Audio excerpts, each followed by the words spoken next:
참 좋으신 하나님 아버지 감사합니다. 그 어떤 상황 속에서도 우리가 어떤 일에 처해 있어도 혼자 걷지 않도록 우리가 하나를 바라보면 그때마다 숨길 주시고 갈 길 주셨으며 숨통을 트게 하셔서 바로 이 자리까지 있게 허락하셨습니다. 오늘 이 시간 우리 주님께 온전히 드린 예배가 되게 하시되 함께한 이들이 주님의 은혜로만 이루어졌다는 고백이 있기를 원하오니 아버지여 기뻐받아 주시옵소서. 예수님 이름으로 감사하며 축복 기도드립니다. 아멘. 다음 주일이 이제 우리 10주년 설립, 이제 이곳에 와서 시작한 게 2014년도, 그래서 설립은 10주년 이렇게 됩니다. 지나오면서 이렇게 돌아보니까 딱 두 가지만 생각나요. 오직 하나님 은혜로만, 그래서 오직 감사하다, 이 두 가지만 생각이 나요. 거기에는 우리의 어떤 영광, 이름 모든 것들이 우리의 공로가 아니라 오직 주님의 공로였으며 예수님께서 우리와 함께하고 계심을 우리가 늘 고백했음을 믿습니다. 우리 하나님께서 인도하셔서 이런저런 어떤 모양과 모습을 잘 갖춰서 분명 날마다 숨쉬는 순간마다 우리가 하늘을 바라볼 때마다 우리의 모든 것을 이루어 주시리라 믿습니다. 우리 함께 찬양하도록 합니다. 우리 주님께 감사의 고백을 합시다.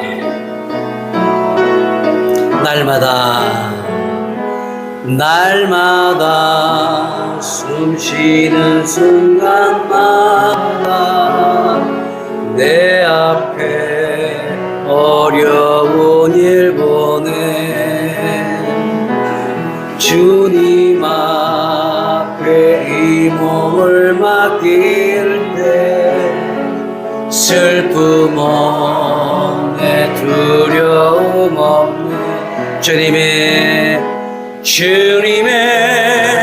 그 자비로운 손길 항상 좋은 것 주시도다 사랑스레 아픔과 기쁨을 수고와 평화와 아멘.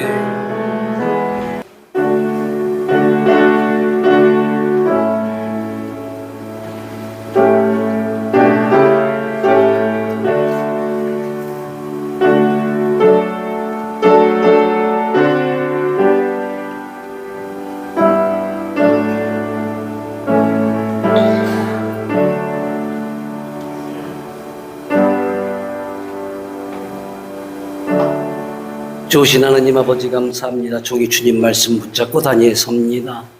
종의 말이 사람의 말 되지 않냐고 하나님의 말씀 되어서 사랑하고도 귀한 예배자들 마음판에 새겨지고 삶의 적용이 되길 원하오니 오직 아버지의 뜻으로만 이루어 주시옵소서.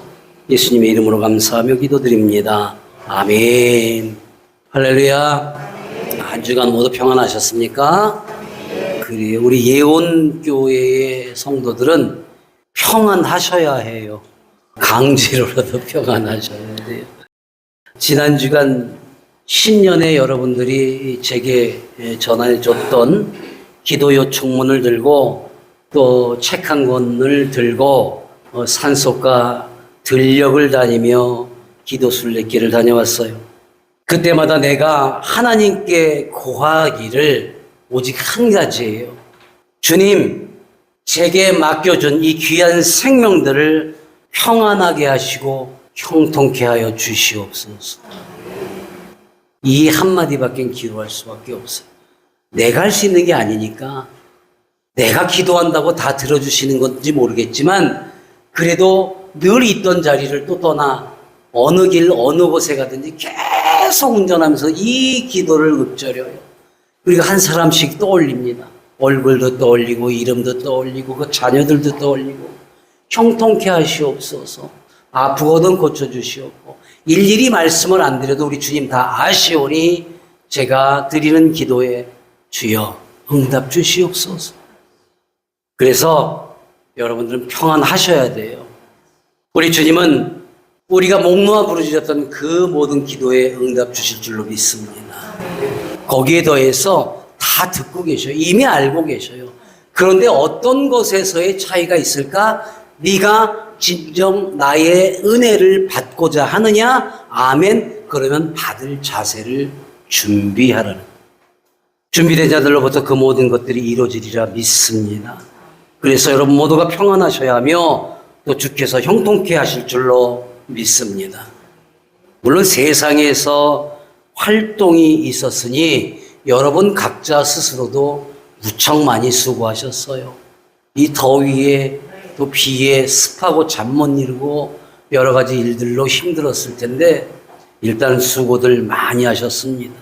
특히 믿음의 사람들로 살기 위해서 애쓰고 수고한 마음을 가지고 우리 반가운 마음으로 기쁜 마음으로 서로 인사를 나누게 해요. 앞뒤 옆 사람 한번 지그시 바라보시면서 믿음 안에 깊숙이 자리한 당신이 참 멋집니다. 이제 닭살 돋는 또 답을 하셔야지요. 옆 사람 손 꼭 잡아주시고 당신의 기대함이 나를 세워줍니다. 반주자 선생님이 숨었어 거기. 저희 반주자 선생을 위해서 그 믿음 안에 깊숙이 자리한 당신이 참 멋집니다. 이 기대한다라는 거, 기대함에 대한 것이 얼마나 기쁜 거, 사실 이걸 부담스러워하는 분들이 있어요. 이것을 우리는 거룩한 부담이라고. 제가 우스갯소리로 요즘에 우리 교회에서는 절대 있을 수 없던 일이 10년 만에 이루어지고 있어요. 막 교회에서 일하다가 점심 먹으러 가자 그러는데 갑자기 전화해갖고 저 여기 밥 먹으니까 밥값 좀 내주세요. 이런 건방진 제가 전화를 해요. 이게 무슨 얘기냐면 뭐 누구라고 제가 이야기는 안 하는데 우리 교회에 꼭 어른들이 필요했어요.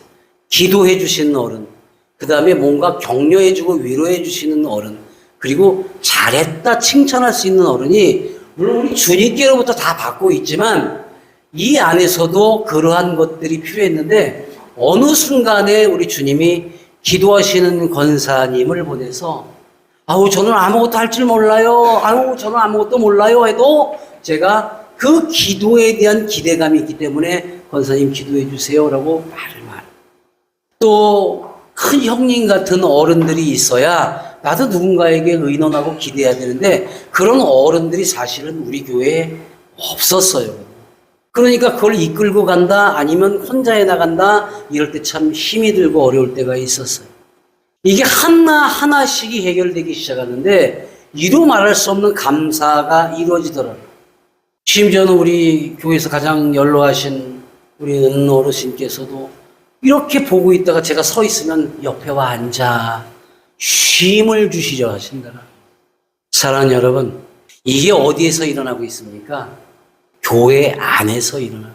교회 밖이 아니라 믿음 안에서 믿는 자들 안에서 이런 일이 일어나고 있다라는 거예요. 앞서 보신 영상에서의 우리 그 예꿈학교 아이들이 소풍이라는 걸 가지고 엄청나게 많이 지원도 했고 여러 가지 일들을 해냈어요. 근데 그렇게 지나다 보니까 어느 순간에 이 아이들이 자랐어요. 이제 뚝딱뚝딱 이런 거 하려면 안 하려고 들어요. 왜? 이제 고등학생 되고 대학생이 됐으니까. 그러니까 거기 자연스럽게 우리가 어떤 그 기술적인 걸 알려주고 취직도 시켜줘야 되고 또 진학도 시켜줘야 돼요. 거기에 맞춰서 때마다 사람을 보내시고 일꾼들을 보내셔서 이제 우리 예원교회에서 어때요? 탁구팀을 운영을 했던 적이 있었고 어르신들 거기서 탁구 열심히 하셨어요. 그러다가 또 우리 그 장애인 태권도 팀들이 이렇게 오고 우리 또 그 관장님이 열심히 섬기면서 지금은 전부 취직도 되고 나가서 메달도 따고 아주 우리 예원교회 큰 으뜸 자랑이며 하나님의 일들로 가득 채워진 장애인 가족들이 어깨를 활짝 펴고 살아가더라는 겁니다. 그게 어디예요? 주님 안으로 들어섰을 때라는. 사랑하는 여러분, 안으로 들어서라는 이 단어가 저는 굉장히 이번 기도 순례길에 많이 마음에 와닿았단 말이에요. 믿음 안에 깊숙이라는 말은 이번 기도 순례길에 깨달은 또 한 번의 은혜의 결과입니다. 지나는 길에 마주했던 분들을 보면 정말 좋은 분들을 만났어요. 선하고 또 각 곳에서 영향력을 끼치는 훌륭한 분들이었어요. 그 안에는 일반 성도들로부터 집사, 권사, 믿지 않는 사람들, 또 장로, 목회자들도 있었고요. 또 숙녀도 있었고 그리고 신부님도 있었어요. 그 많은 분들을 한꺼번에 만났는데 정말 저는 그런 목적으로 출발하지 않았지만 하나님께서 다 모아놓은 것 같은 어떤 모습을 제게 보여주셨어요. 저는 사실은 제가 그리워하고 늘 마음속에 뒀던 그 임낙경 목사님이란 분을 만나 뵈러 제가 출발했습니다. 한 20여 년 전에 제가 그 농민운동도 하시고 또 군부 독재 시절엔 또 많은 고초도 겪으셨고 실질적으로 사람 살리는 일을 많이 하시는데 제가 처음에 교회를 맡았을 때는 저 여수에 내려가서 손장원 목사님 묘지에 가서 다짐을 했어요. 제가 이 길을 가도 됩니까? 그래서 그때 처음으로 손장원 목사님의 용서하는 것과 사랑을 나눠 섬기는 법을 배우고 왔어요. 마음에 굳건하게 마음 먹고 돌아왔어요. 그리고 그때로부터 우리 예원교회를 계속 섬기고 장애인 가족들을 마음 다해서 섬겼어요. 그리고 10년이 된 올해 정말 가슴 아픈 것은 이 개신교만 유일하게 어른이 없는 거예요. 지도자가 없어요. 어른이라고 하고 큰 목사님을 찾으려고 하면 초대형 교회 목사들이 큰 목사가 되어요. 그렇지는 않잖아요.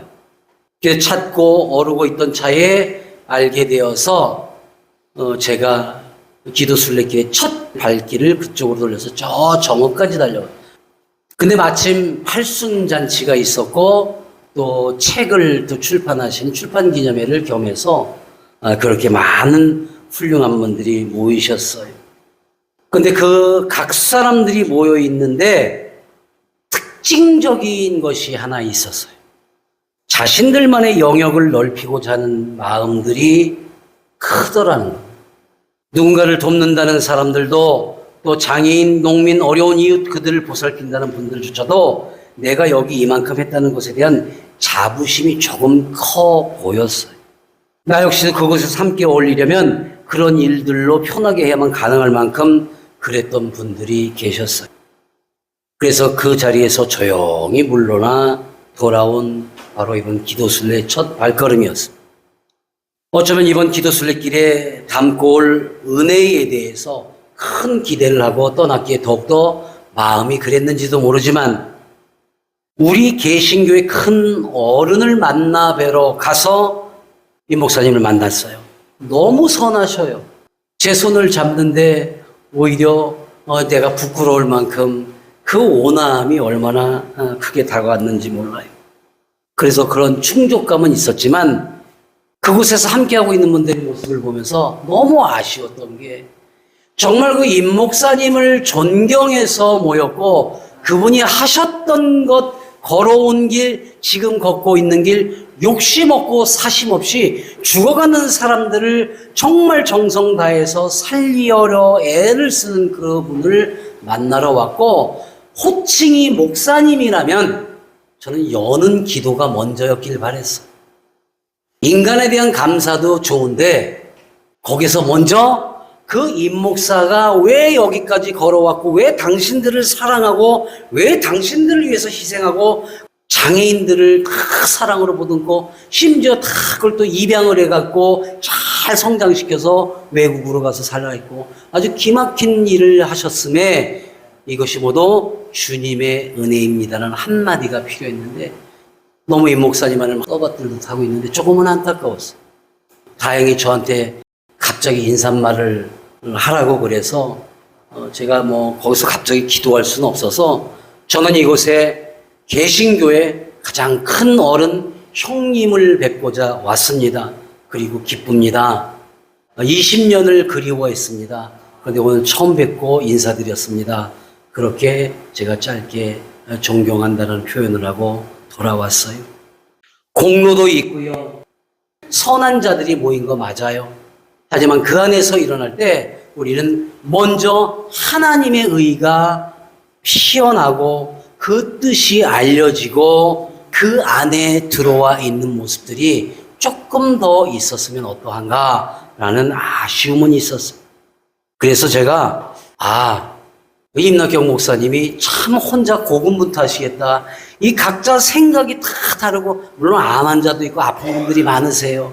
그래서 그런가 그 섬기는 방법이나 여러 가지가 다르지만 각자의 생각이 큰 분들과 1대1로 만나는 그 시점에서 얼마나 어렵고 홀로 외로운 길을 가고 계실까라는 생각이 들었어요. 나 또한 이곳에서 목회를 하다 보면 그런 생각이 들 때가 있지요.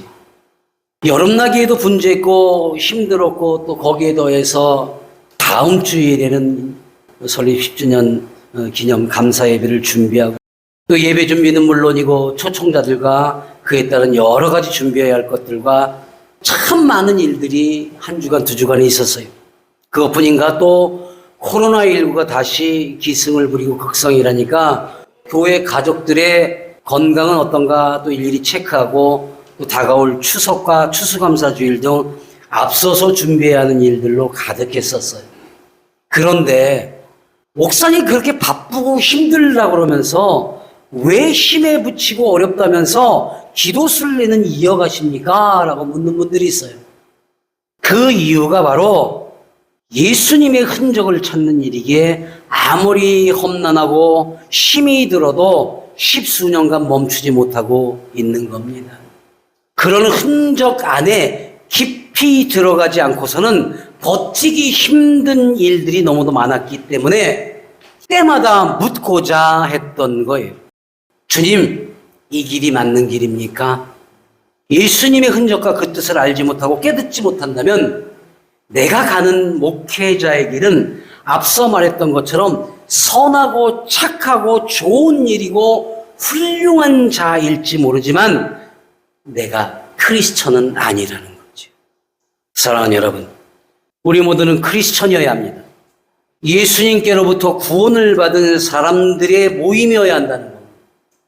이제 한 주 뒤면 우리 교회는 창립한 지는 10대고 완전 독립해서 설립하고 이곳에서 예배를 드리기 시작한 지는 어느덧 10년이라는 세월을 함께 해왔습니다.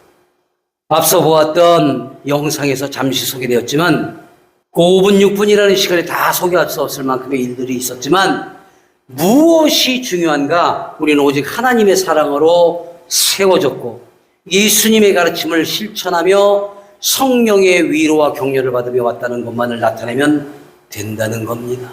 다른 건 없어요. 김정식 목사 흔적도 없어요.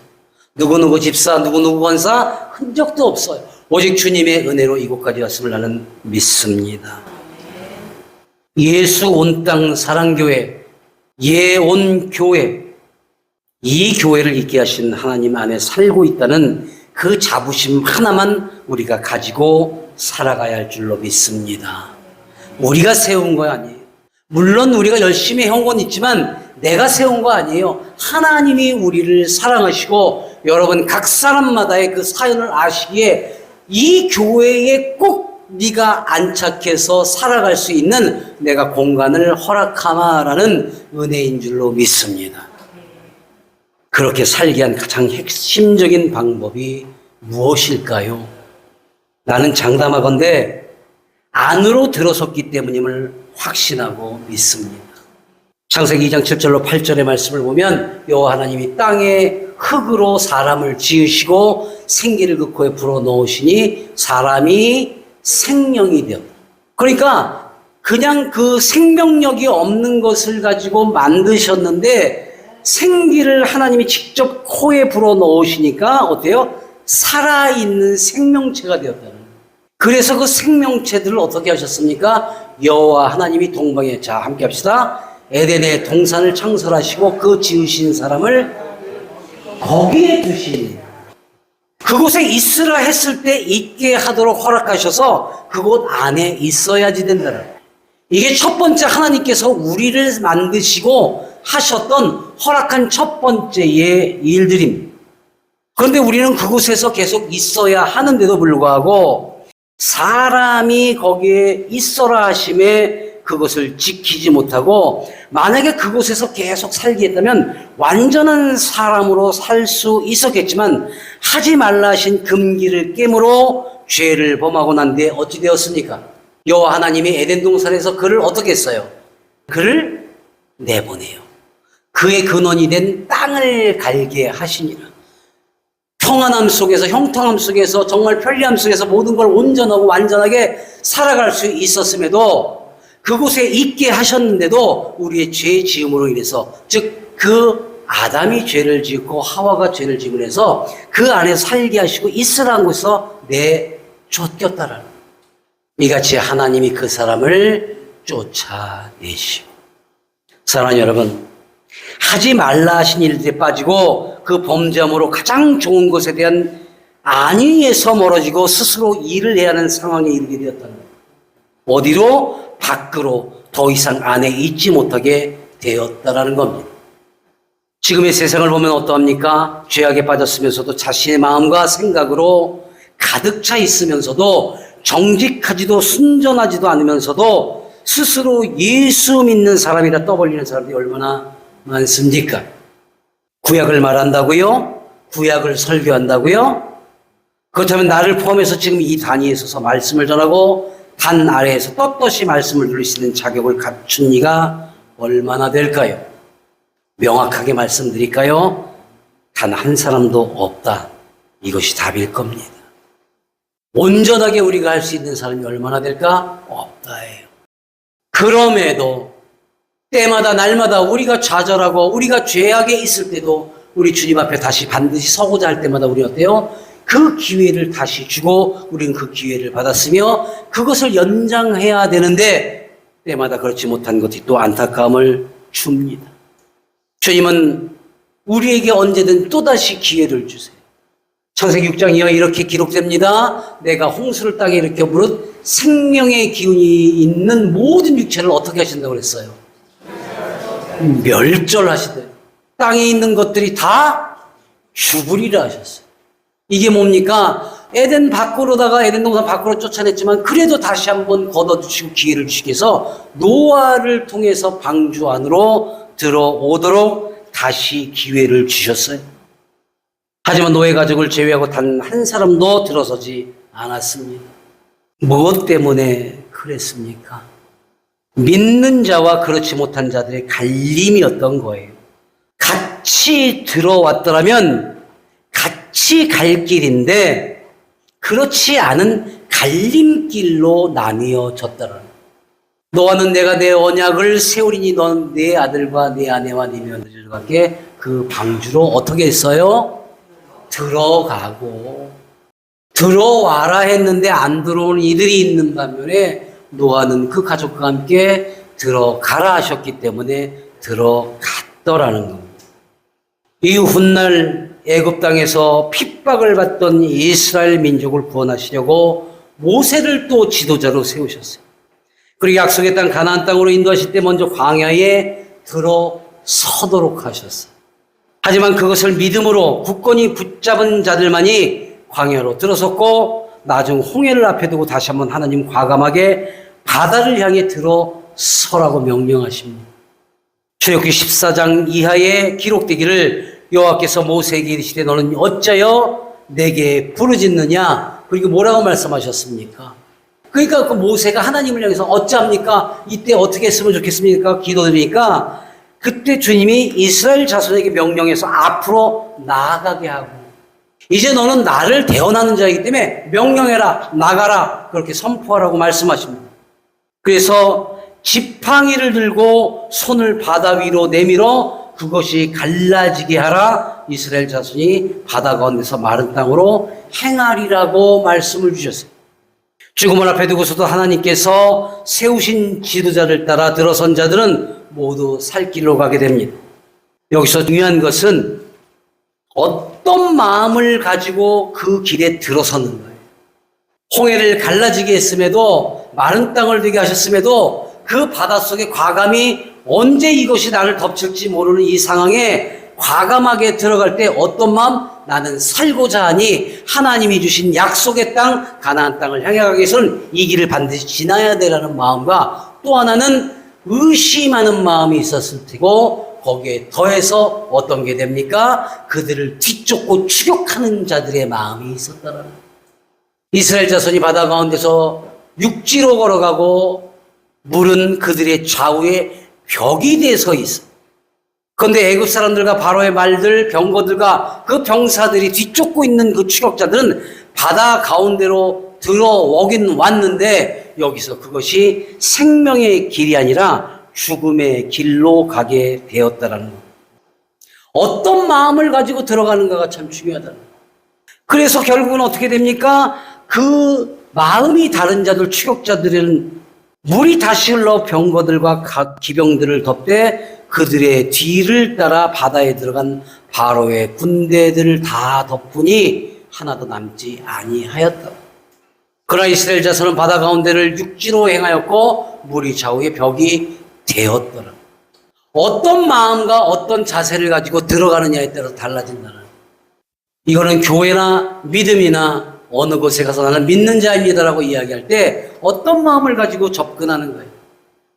지금까지 지내오면서 참 많은 사람들이 우리 예언 공동체와 함께 했고 들어섰습니다.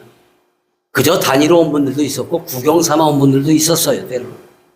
처음 교회로 들어설 때의 마음가짐은 다 알 수 없지만 사사로운 것, 자신의 영달과 이익 또는 버리지 못한 마음의 욕심을 가지고 들어선 사람들은 길고 오래 함께하지 못했어요.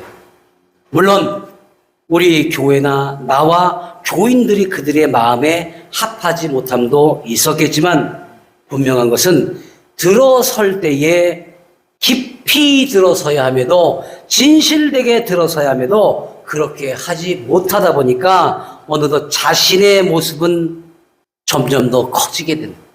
자신의 생각과 자기의 이용이 점점 더 높아지기 시작해요. 그러니까 늘 아래 것으로 있고 늘 낮은 곳에 있는 우리는 그들의 마음에 충족하지 못하고 그들의 마음에 차지 못하는 교회인 거죠. 하지만 처음에 왔을 때 그 모습을 그대로 지키고 정말 깊이 있게 들어서고 또 진실되게 들어서고 정직하게 들어선 자들은 어느덧 자신의 모습은 온데간데 없고 예수님의 마음을 닮아가는 크리스천이 되었음을 나는 믿습니다. 처음 예언으로 인도하신 하나님의 뜻을 잊고 어기면 안 됩니다. 나는 그동안 이곳으로 모여든 마음들을 다 알지는 못합니다. 다만 하나님께서 보내신 양들을 영과 육으로 말씀과 섬김으로 잘 먹이고 여러분이 받은 은혜를 잘 지켜나가도록 돕는 자일 뿐이에요. 그럼에도 이것저것 요구한다 해서 그 입맛에 맞춰줄 수는 없습니다. 그런 이유를 대고 처음 받은 감동과 은혜의 마음이 변한다면 나로서는 내 방법을 써서 그를 다시 돌이킬 수는 없어요. 왜요? 광야를 지나는 백성들이 무수히 때마다 모세에게 막 요구를 했어요. 기쁨으로 처음에는 이제 우리는 자유를 찾아 핍박에서 벗어났어. 그러다가 조금만 지치고 물만 없어도 불만불평 황금송아지마다 별짓을 다 했잖아요. 왜 우리를 이곳까지 나오게 해가지고 우리를 이 고생을 시키냐. 네가 원수로다. 원망의 대상을 만들곤 했잖아요. 나 역시도 때때로는 그런 원망을 들을 때가 있어요. 그들의 입맛에 맞춰서 해줄 수도 있지만 끝까지 버티고 이 자리를 지켰던 이유는 성경 말씀에 그리 하라고 하셨기 때문에. 자신들을 광야로 들어서게 했다고 목이 마르다 불평하는 그들의 요구에 따라 하나님께 간구하고 그 답을 얻었지만 말씀대로 하지 않고 실수를 범했기 때문에 모세가 결국 가나안 땅 약속의 땅에 들어가지 못하게 됩니다.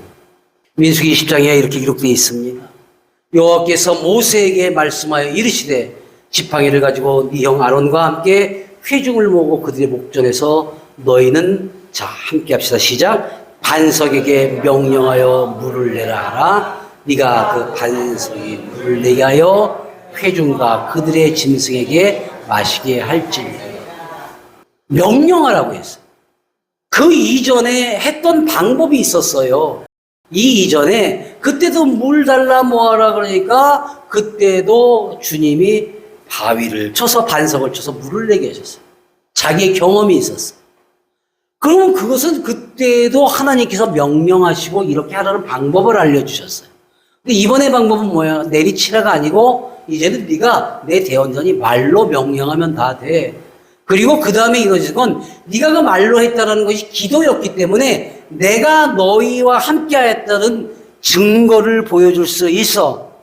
하나님께서 친히 지도자로 대언자로 세우신 모세가 결정적인 실수를 범했으므로 그래서 그토록 오랫동안 광야에서의 고난을 견뎌내고 약속의 땅에 입성을 앞에 두고 들어서지 못하는 안타까운 모습을 우리는 잘 알고 있습니다. 왜 그랬냐면요, 이렇게 말씀을 주셨는데, 이렇게 하라고 하셨는데 모세는 그의 손을 들어 그의 지팡이를 어떻게 했어요? 반석을 2번 치니 물이 많이 솟아나오므로, 분명히 말로 명령을 하셨는데 지팡이로 반석을 한 번도 아니고도 2번씩이나 쳤어요. 이건 뭐예요? 자기의 분노가 아직 있는, 분노를 사귀지 못했어요. 그 내가 옛날에 이런 방법을 써보니까 되었어. 그 방법을 좀 더 강하게 내 주장대로 갑니다. 큰 실수를 한 거예요. 무엇이 실수예요, 이게? 분명 말로 명령을 하셨는데 첫 번째로 분을 사귀지 못한 것, 이전에 했던 것이 이제는 자신의 능력인 양 반석을 내리치는데, 이때 하나님께서 노하게 되신 겁니다. 별거 아닌 것 같아요? 아니요. 우리 주님은 그때마다 우리를 다 이루시려 늘 함께 하심을 믿으시기 바랍니다. 그 모세가 2번 침으로 여호와께서 모세와 아론에게 이르시되 너희가 나를 어떻게 해요? 믿지 아니하고, 내가 하라는 대로 하지 않았기에 넌 나를 믿지 않은 거야. 이스라엘 자손의 목전에서 내 거룩함을 나타내지 아니한 거로 너희 회중을 내가 그들에게 준 땅으로 인도하여 드리지 못하리라. 네 뜻대로 살아. 이제는 네가 할 줄 다 알잖아. 사랑하는 여러분, 우리 주님이 우리를 가장 큰 사람으로 이루시고 우리를 모든 것을 갖춘 능력자로 만드실전정 그 능력의 모든 것은 내가 아니고 내 노력보다 하나님의 온전한 우리에 대한 사랑임을 믿으시기 바랍니다. 이것이 사라지면 안 돼요. 이것을 잊어서도 안 됩니다. 이제는 분명히 알아야 합니다.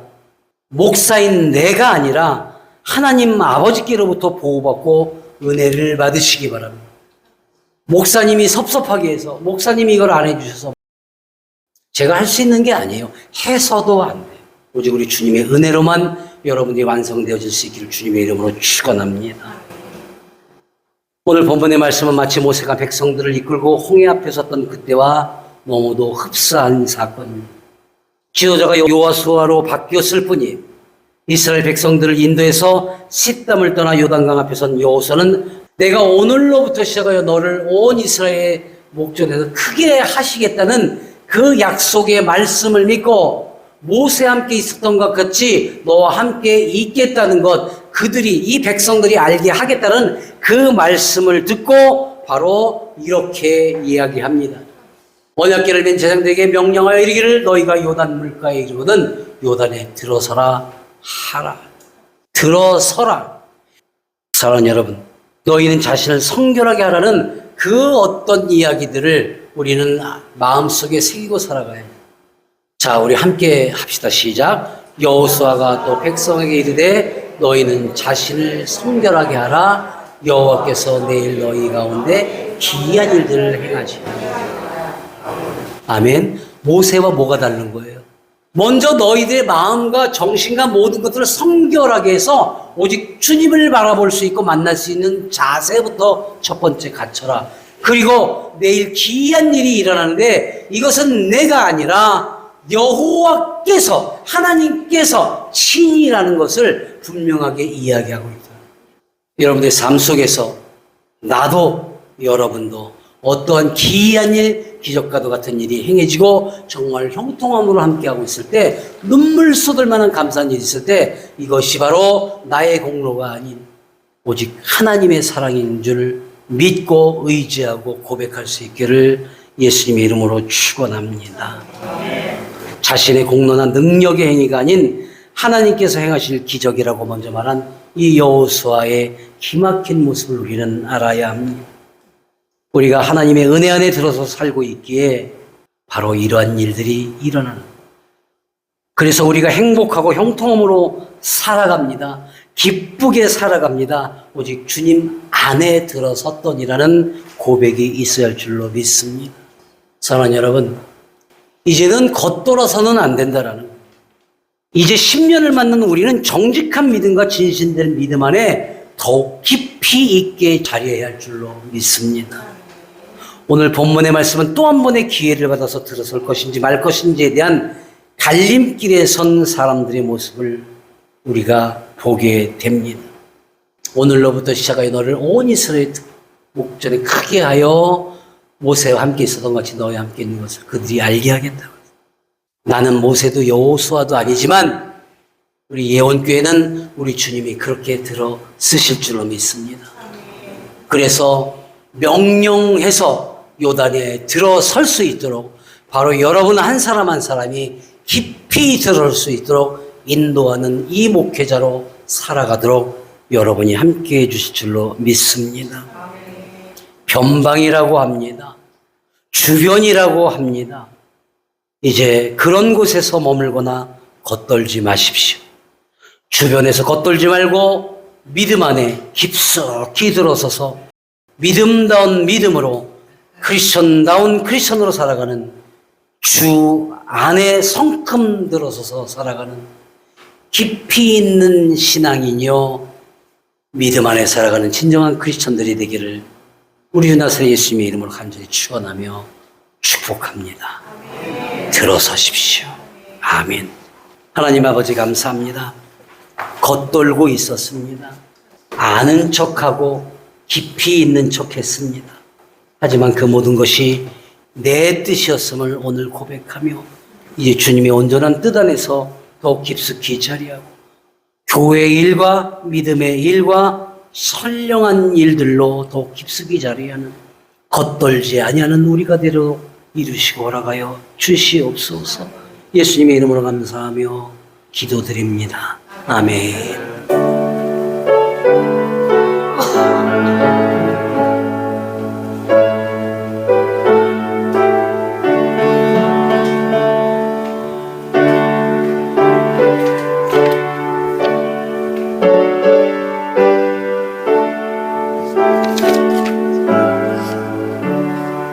이제는 우리 구주 예수 그리스도의 은혜와 하나님의 크나크신 사랑과 성령님의 감화감동 역사하시고 내주 교통하심이 오늘 함께 예배드릴 모든 이 귀한 생명들과 그들의 자녀와 가정과 가족과 하고자 하는 모든 일을 위해 또 우리 주님의 명령을 준행하며 살아가는 이온교회와 대한 이온 수양강교회와 섬기는 모든 손길들 위해 이제로부터 영원토록 함께 하시길 간절히 축원하옵나이다.